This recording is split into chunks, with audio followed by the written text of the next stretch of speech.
حضرت بابا فرید کے پیر اور خواجہ معین الدین صاحب کے خلیفہ، کیا نام ہے؟ خواجہ قطب الدین۔ مکتب میں پڑھنے گئے نا پہلے دن، 4 سال کی عمر تھی، تو قاری صاحب نے الف با تا سا پڑھایا تو انہوں نے 15 سپارے قرآن پاک کے سنا دیے۔ تو کہنے لگے بیٹا تجھے کیسے آئے؟ کہنے لگے میری اماں 15 سپاروں کی حافظ ہے، وہ سارا دن قرآن پڑھتی رہتی تھی، مجھے سن سن کے یاد ہو گیا ہے۔ یہ بالا نگالاں یاد ہو سکدیاں نے تے قرآن پاک بھی یاد، اللہ خیر کرے۔ شرط یہ ہے کہ ہم گھر میں قرآن پڑھیں، بچوں کو سن سن کے بھی یاد ہو ہی جاتا ہے۔ خواجہ قطب الدین اتنا عروج پایا اس شیخ کامل نے کہ وقت کا بادشاہ بھی مرید ہو گیا۔ سلطان شمس الدین التمش مرید تھا، دلی کا بادشاہ بھی مرید تھا، اجمیر کا بادشاہ خواجہ معین الدین صاحب کا مرید نہیں ہوا، نہ پاک پتن کا بادشاہ بابا فرید کا مرید ہوا، لیکن خواجہ قطب صاحب کو اللہ نے یہ عظمت بھی دی۔ یہ شان ہے نا، اگرچہ صدقہ سارا خواجہ معین الدین کے قدموں کا ہی تھا، لیکن دلی کا بادشاہ مرید ہوا، اور اتنا اعلیٰ مرید ہوا کہ جب خواجہ قطب الدین صاحب کا وصال ہوا تو 3 شرطیں لگائی تھی۔ فرمایا میرا جنازہ وہ پڑھائے، جب سے توبہ کیا پھر اس کا سینے بد حرام کے لیے نہ کھلا ہو، اور جب سے توبہ کیا پھر لقمہ حرام اس کے گلے سے نہ گزرا ہو، اور جب سے توبہ کیا پھر کبھی نماز تہجد بھی قضا۔ بڑے بڑے صوفی میری طرح کے گردن جھکا کے کھڑے ہو گئے۔ 7ویں صف سے دلی کا بادشاہ نکل آیا، کہنے لگا پیرا ساری زندگی میں نے پردہ داری سے عبادت کی تھی، تو جاتی دفعہ مجھے بے نقاب کر گیا ہے۔ اتنا بڑا انہوں نے شخص تھا، اور حال یہ تھا لوگ کہتے ہیں کہ فلانا آدمی امیر آدمی ہے تو حضرت صاحب کا تعلق، پیر صاحب کا تعلق زیادہ ہے، تو اس کی عمارت نہ دیکھ، کبھی کبھی اس کی پرہیزگاری بھی دیکھ، اس کی خدمت گزاری بھی دیکھ۔ خواجہ قطب الدین صاحب پہ بھی الزام لگتے رہے۔ ایک الزام یہ بھی لگا کہ قریب چلے گئے۔ ہوا کیا؟ جب بادشاہ مرید ہوا تو کہنے لگا حضرت جی میں نے بادشاہی نہیں کرنی، میں نے اب خانقاہ میں رہنا ہے۔ تو فرمایا بیٹا تو چھوڑ دے گا تو کوئی ظالم بیٹھ جائے گا، تو حضور پھر کیا حکم ہے؟ فرمانے لگے تو نے کرنی ہے۔ تو کہا حضور آپ وہ کہاں ہوتے ہیں، میں کہاں ہوتا ہوں، دل ہی نہیں لگتا۔ آپ فرمانے لگے میں ڈیرا اٹھا کے تیرے قریب لے آتا ہوں۔ خواجہ صاحب 1 کلومیٹر کے فاصلے پر ڈیرا اٹھا کے لے آئے۔ فرمانے لگے میں تیری تربیت کرتا رہوں گا، تو مخلوق کا بھلا کرتے رہنا۔ صلی اللہ علیہ، تو حضور کی امت کا اللہ اکبر، وہ قریب۔ اس وقت بھی لوگوں نے بڑی باتیں کی کہ دیکھو جی بادشاہ تھا نا تو پیر صاحب ہی نیڑے آ گئے۔ لوگ دیکھتے نہیں کہ اصل بات کیا ہے۔ خیر وقت گزر گیا، بادشاہی مرید ہو گیا، تو پھر دلی سارے میں اسلام، اتنا عدل انصاف، ہندوؤں کو بات پسند نہ آئی، انہوں نے کچھ مسلمان خرید لیے۔ سلطان شمس الدین التمش بیٹھا ہے دربار میں، جاگ رہے ہیں نا آپ لوگ؟ سب کہیے صلی اللہ علیہ۔ بڑی غور سے سننے والی بات۔ ایک دن سلطان شمس الدین تمش دربار میں بیٹھا ہے، قاضی عدالت بھی بیٹھے ہیں، مقدمات سنے جا رہے ہیں۔ باہر سے رونے کی آواز آنے لگی، چیخنے چلانے کی، بی بی بیان کر رہی۔ کیا ہو گیا کیا ہو گیا؟ وہ ٹال لگے ہوتے تھے بادشاہوں کے، وہ بجنے لگے، زور ہونے لگا۔ بادشاہ نے کہا اس فریادی کو جلدی بلاؤ۔ وہ اندر عورت آئی تو چیخ چیخ کے رو رو کے اس نے اپنے کپڑے پھاڑ پھاڑ کے، برا حال، 2 مہینے کا بچہ، لوگ اس کی آہو زاری پر اس کی طرف متوجہ بھی۔ کیا ہوا؟ پانی پلاؤ، بٹھاؤ، یہ کیا ہو گیا؟ کہنے لگی لٹ گئی، عزت برباد ہو گئی، تباہ کر دی گئی۔ میں کیا ہوا؟ کہنے لگی بادشاہ ایک شخص میرا غیر شرعی خامند بنا، پھر مجھے حمل ہوا، پھر میری گود میں یہ بچہ ہے 2 مہینے کا، اب گئی ہوں تو وہ کہتا ہے کہ میرا تو تیرے سے تعلق ہی کوئی نہیں۔ بادشاہ کہنے لگے یہ سلطان شمس الدین تمش کی جگہ ہے، اور میں نے رسول اللہ صلی اللہ علیہ وسلم کے دین کے مطابق حکومت استوار کی ہے، کون ہے جو تیرے ساتھ؟ ابھی گردن نہ کاٹ دوں گا، بات کر کون ہے؟ کہنے لگی تو کچھ بھی نہیں کرے گا، کوئی کچھ نہیں کر سکتا۔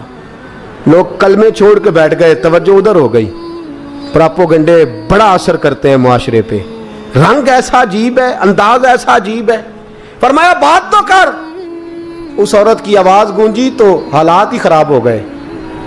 کہنے لگی بادشاہ حوصلہ پیدا کر سننے کا۔ کہا تو بات کر۔ کہنے لگی میرے گود میں جو بچہ ہے یہ قطب الدین بختیار کاکی کا ہے، یہ تیرے پیر کی ناجائز اولاد ہے۔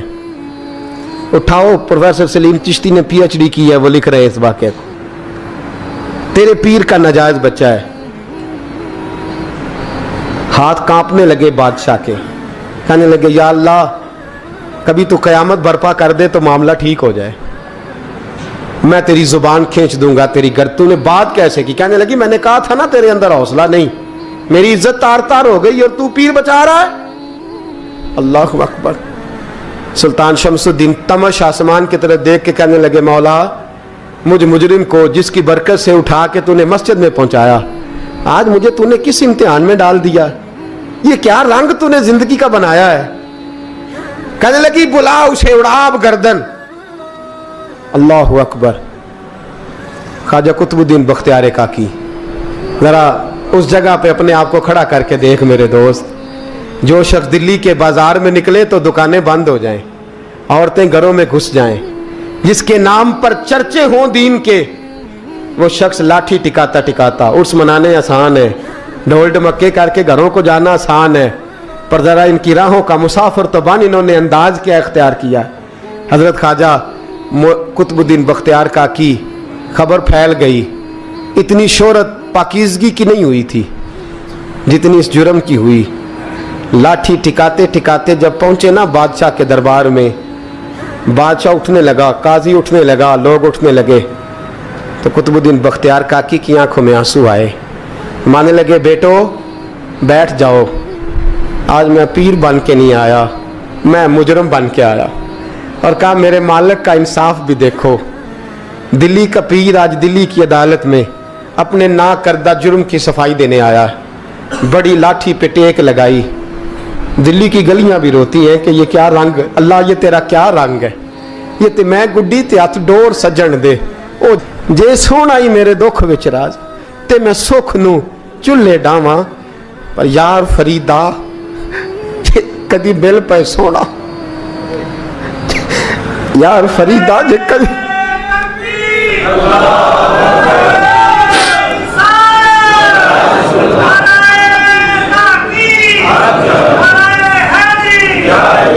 ये कदी मिल पे सोना, बस ओनू रो रो हाल सुनावा। टेक लगाई है, कहने लगी बीबी बोल दे गवाही। कहने लगी बीबी रब जानता है, रब का रसूल जानता है, पर मैं तुझे नहीं जानता, तू कौन है? कहने लगी अच्छा वो लोगों को भेज के तहज्जुद के बहाने पिछले दरवाजे मुझे अंदर बुलाना, रब तेरा भूल जाना। फिर रोने लगी, फिर मकर करने लगी। मुझे बताइए ऐसा कोई मुकदमा हो तो लोग क्या कहते हैं? यकदम हालात बदलते हैं कि नहीं बदलते? दिल्ली का माहौल ही बदल गया, सारा सारा हराम की बदल गया। औरत तो हिंदू थी, उसने तो झूठ मूठ के कलमे भी पढ़ रखे। अल्लाह अकबर। ख्वाजा साहब पूछते गवाह है कोई तेरे पास? तो 4 कलमा पढ़ने वाले खड़े हो गए। अल्लाह करे कलमा पढ़ने वाले बिका ना करे, आमीन तो कहे।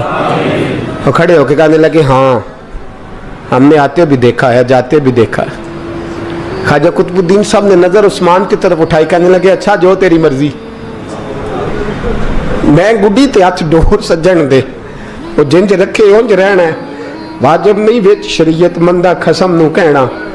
कहने लगे सुल्तान यार एक रात की मोहलत नहीं दे देता? मैं सवेरे सुल्तान भी रो पड़ा कि पीर साहब मैं नौकर और मैं मोलते, अच्छा हुजूर जैसे मर्जी। बाहर निकले, खादम कहने लगा हुजूर सवारी पे बैठ जाएं। वो मानने लगे नहीं यार आज पैदल जाना है। इस दिल्ली के चौकों ने मुझे बड़ी सलामियां दी है, जरा मैं देखूं तो सही दिल्ली के बाजार मेरी रुसवाई पे क्या कहते, मुझे जरा ये पत्थर भी खाने दे, इनका जायका भी। पैदल गए, दुनिया सो गई तो दिल्ली के बादशाह ने अजमेर की तरफ मुंह किया। ख्वाजा मोइनुद्दीन हयात थे। बेखबर हो जो गुलामों से वो आका क्या है, बेखबर हो जो गुलामों से वो मुंह किया। कहने लगे मोइनुद्दीन मैं कोई लवारस तो नहीं ना, मैं कोई लवारस हूँ कि यहाँ जो मेरे साथ मर्जी हो जाए? तेरी मजबूरियां दुरुस्त, मगर तेरा वादा था साथ देने का, वक्त आया है। मैं कोई लवारस नहीं कि अब तू अजमेर में बैठा रहे और मैं दुख सारा अकेले बर्दाश्त करूं।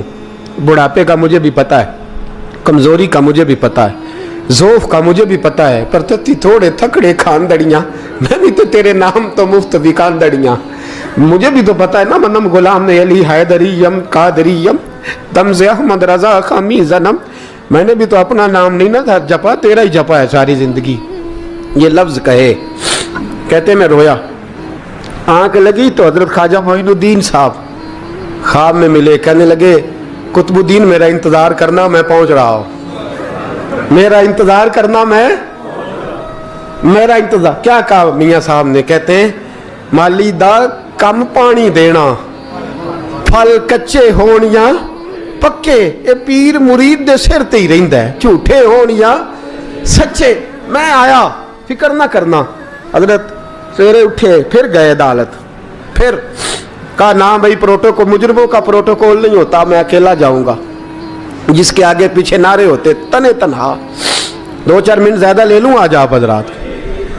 कहते मैं पहुंचा अदालत और जाके जब कहा ना कि हाँ जी हुजूर बताइए, गवाह भी खिलाफ है, मुकदमा बोले, तो कहने लगे मुझे मेरे शेख ने हुक्म दिया है कि मेरा इंतजार करना। फिर वो जो बातें करने वाले थे कहने लगे जी कौन गया था अजमेर, कौन आया है वहां से, हमें रूहानी बातें ना बताई जाएं। यहाँ से तो एक दिन में पहुंचा नहीं जा सकता, ट्रेन भी 36 घंटे लेती है दिल्ली से जाने में। तो कहा यह कैसे हो सकता है, कोई रात को रात आपको खबर हो गई, आप केस को लंबा ना करें। बादशाह मुरीद है, लगता है कि ये रातों रात भगा देगा पीर को। इतनी बातें ख्वाजा साहब ने सुनी। जब बेगुनाह आदमी को ये बातें सुननी पड़ती हैं फिर दिल बड़ा टूटता है, फिर बड़ी तकलीफ होती है। हजरत कहने लगे यारो तुम्हारी मर्जी। शमसुद्दीन तमश की आवाज गूंजी, फरमाया जैसे इन्होंने कहा वैसे किया जाएगा। 3 दिन के लिए अदालत बर्खास्त कर दी जाती है। चेम गोइयां होने लगी, फबतियां कसी जाने लगी। तीसरे दिन शाम का वादा था, चौथे दिन अदालत जाना था। कुतुबुद्दीन बख्तियार काकी के पास लोग आके अफसोस करते तो आप बोलते नहीं। यहाँ तो लोग सफाइयां देते बोलते नहीं। फरमाते यार मैं गुड्डी ते हथ डोर सजन दे, वो जिंज रखे मैं उंज ही रहना है, जैसे उसकी मर्जी वैसे। जेड़ियां गुड्डियां आप ही उड्डियां हो ना चढ़न ऊंचाइयां, ओही गुड्डियां उच्चियां उड्डियां जेड़ियां साइयां आप चढ़ाइयां। फरमाया ठीक है जैसे वो रखे मैं राजी हूं। अल्लाह अकबर। तीसरे दिन की मगरब का वादा था। जब मगरब का सूरज डूब गया ना, बड़े काफले अजमेर से आए पर मोइनुद्दीन ना आया। वादा किया था यार ने आऊंगा दिन ढले। वो ख्वाजा गुलाम फरीद साहब रहमतुल्लाह ताला अलैह फरमाया करते थे ना, कव्वा खाने लगा आंखें तो कहने लगे कागा ये तन सारा ही खाइयो, मेरा चुन चुन खाइयो मास, मेरे 2 नैन ना खाइयो, मैनू पिया मिलन दी आस। मैं कहा सारा खा जा, आंखें छोड़ दे। उसने कहा था मैं आऊंगा, इंतजार लंबा हो गया है पर मेरी उम्मीद तो नहीं ना टूटी। मगरब की अजान हुई तो लोग कहने लगे लो जी अब बस हो गई। ख्वाजा कुतुबुद्दीन साहब ने अल्लाह अकबर कह के मगरब की जमात जब मैदान में खड़ी की तो अपनी भी चीख निकल गई, आए नहीं। लेकिन जब नमाज का सलाम फेरा तो ख्वाजा मोइनुद्दीन साहब की 2 रकतें अभी बाकी थी। ख्वाजा साहब पीछे नमाज पढ़ रहे हैं, सलाम फेरा और नमाज के बाद जब उठे ना तो ख्वाजा साहब के सीने के सीना लगा। तो कहा हज़रत जी मैं शहजादा था, आपने कहा था खुश्क रोटी खाना तो मैंने खुश्क ही खाई है, आपने कहा था फाके करना तो मैंने किए हैं, आपने कहा वतन वापस नहीं जाना तो मैं नहीं गया। हुजूर इस इम्तिहान का आपने बताया ही नहीं था, ये मुझे बता जाते अब इस सफेद दाढ़ी से मैं जवाब देता फिरूं। ख्वाजा मोइनुद्दीन साहब ने झटका, पीछे हट, तू ज्यादा इज्जत वाला है कि यूसुफ ज्यादा इज्जत वाला था, तू ज्यादा मकाम वाला है कि आयशा ज्यादा मकाम वाली थी, चुप कर, ये कुछ सूफिया का तरीका है, चुप कर। अर्ज की हुजूर गलती हो गई, मैं पहले नहीं रोया, तू मिला है तो रोया हो, मैं पहले नहीं तड़पा, मैंने शिकवा नहीं, तू मिला है, अपना ही को मिले तो दुख याद आते हैं ना। फरमा चुप कर, जा सुल्तान से कह दे सवेरे नमाज के बाद अदालत लगा दे। सवेरे जब अदालत लगी ना तो ख्वाजा मोइनुद्दीन साहब बाजू पकड़ा ख्वाजा कुतुब साहब का, निकले तो देखा लाइनें लगी हैं, मजमा लगा है, आंखों में आंसू आ गए। कहा हुजूर आप क्यों रोते हैं? फरमाया मेरा दिल था लोग मेरे कुतुब की शान देखने आए, ये कितने बदबख्त हैं, मेरे कुतुब की रुसवाई देखने आए, कितने नालायक हैं। रसवाई देखने इतने आए हैं, शान देखने आते ही नहीं। अल्लाह अकबर। जब मैदान लगा, ख्वाजा साहब पहुंचे, औरत को कहने लगी अल्लाह से डर जा, वक्त थोड़ा है, तू मर जाएगी। कहने लगी मुझे दास्तानें ना सुनाएं। काजी साहब से कहने लगे काजी साहब आप हकीकत हाल से आगाह हैं, ख्याल करें। कहने लगे ख्वाजा साहब दलीलें ना दें, गवाह लाएं, वाज ना करें। ख्वाजा साहब रहमतुल्लाह अलैह कहने लगे गवाहों को बुलाओ। गवाह आए तो ख्वाजा मोइनुद्दीन साहब ने नजर, तुम हो मेरे कुतुब पर, मेरे कुतुब के जुर्म के गवाह। उनकी जुबानें कांपने लगी, हाथ कांपने लगे, मैं बोलते क्यों नहीं। जब उनकी नजरें झुकी तो बादशाह कहने लगा अगर अब तुमने गवाही ना दी तो तुम्हें मैं मुजरम बना के 80-80 कोड़े मारूंगा। कहने लगा जी देखा है हमने तहज्जुद के वक्त। जब सब गवाहियां पूरी हो गई, औरत भी तड़प रही है, रो रही है, 2 महीने का बच्चा गोद में है। अब बोलिए उलमाए ज़वाहिर भी खड़े हैं, हसद करने वाले जलने वाले भी खड़े हैं, हिंदू तो वैसे ही तालियां बजा रहे हैं। अजमेर का बूढ़ा, और ये आखिरी फेरा था ख्वाजा मोइनुद्दीन का दिल्ली में। उसके बाद ज़ाहिरन दोबारा नहीं आए, उठे लाठी टिकाते टिकाते और मैदान के अंदर जाके ना, बड़े मैदान में मजमा था, सर सजदे में रखा। कहने लगे या अल्लाह मैं हिंदुस्तान मर्जी से नहीं आया, तेरे रसूल का भेजा आया हूं। फिर उठे और कहने लगे मौला तेरे नबी का फरमान है कि मेरी उम्मत के उलमा बनी इसराइल के नबियों की तरह होंगे। अगर यूसुफ के लिए बच्चा बोल सकता है तो मेरे कुतुब के लिए भी बोलना चाहिए। अगर यूसुफ अलैहिस्सलाम के लिए बोल सकता है तो मेरा कुतुबुद्दीन भी सच्चा है। इसके लिए फिर उठे, उस बीबी की तरफ बढ़े। लोग कहने लगे न जाने अब क्या होगा। जब अजमेर के बादशाह ने, अताए रसूल ने, हिंदुल वली ने, इमामुल औलिया ने कपड़ा खींचा और कहने लगे वो बच्चे तू तो जानता है ना तेरा बाप कौन है। 2 महीने का बच्चा। जब नाना बोला तो बीबी कहने लगी अब क्या कर रहे हो, बच्चे भी कभी बोल रहे हैं। मैं बीबी चुप कर, इन्नल्लाह अला कुल्ले शैइन कदीर, मैं कमजोर रब का मानने वाला नहीं, कुदरतों वाले रब का मानने वाला हूं। वो चाहे तो बच्चे भी बोलते हैं। कुरान कहता है हजरत ईसा बोले थे इन्नी अब्दुल्लाह आतानी अल किताब। मरियम भी तो वली अल्लाह थी, वो नबी तो नहीं थी। अगर वली अल्लाह बनी इसराइल का हो बच्चा बोल सकता है, तो अगर वली अल्लाह मोहम्मद अरबी की उम्मत का हो तो बच्चा फिर भी बोल सकता है। यूं कपड़ा हटाया, बच्चा बोल। 2 महीने का बच्चा मां की गोद में उठ के बैठ गया और बच्चा बोल के कहने लगा अस्सलामु अलैकुम या वलीउल्लाह। जब ये लफ्ज अदा किए तो नारे लगने लगे, लोग रोने लगे। बीबी बेहोश होके गिरी, फरमाने लगे मुझे सलाम ना कर, मेरे कुतुब की बात बता। कहने लगा कसम है अल्लाह की इज्जत की, वो सामने मजमे जो सरदार बैठा है वो मेरा बाप है। कुतुबुद्दीन तो बेगुनाह है, कुतुबुद्दीन तो बेगुनाह है, मेरा बाप तो वो बैठा है। ये काजी भी साजिश में शरीक है। कई मुसलमान खरीदे गए, ये गवाह खरीदे गए। जब गवाही हो गई, बच्चा ये लफ्ज कह के अल्लाहु अकबर कहता हुआ फिर चुप कर गया। ख्वाजा कुतुबुद्दीन साहब का बाजू पकड़ा, ख्वाजा मोइनुद्दीन साहब ने मजमे से बाहर निकले। लोग कहने लगे हुजूर आप कुछ बोलते नहीं। फरमाने लगे जिसने बोलना था वो बोल चुका है, जिसने बोलना था वो